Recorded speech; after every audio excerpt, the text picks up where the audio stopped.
પ્રખ્યાત ભગવાન શ્રી સામરિયા શેઠના ભંડારમાંથી 17 કરોડ રૂપિયાનો ચઢાવો મળી આવ્યો છે।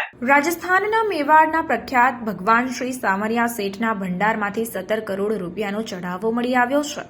કુલ રકમની ગણતરી 4 રાઉન્ડમાં પૂર્ણ કરવામાં આવી છે અને આ વખતે મોટી માત્રામાં રોકડ રકમ ઉપરાંત સોનું અને ચાંદી મળી આવ્યા છે। તમને જણાવી દઈએ કે એક મહિનામાં 68 કિલો ચાંદી અને 1.8 કિલો સોનું ચડાવવા તરીકે પ્રાપ્ત થયું છે।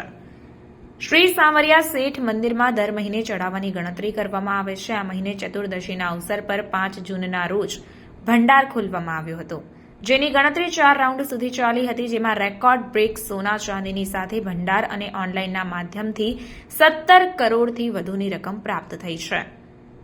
શ્રી સામરિયા શેઠના ચોથા રાઉન્ડમાં કુલ 3,69,69,984 રૂપિયા મળ્યા છે। ગણતરી દરમિયાન મંદિર સમિતિના ચેરમેનથી માંડીને તમામ સ્ટાફ હાજર રહ્યો હતો।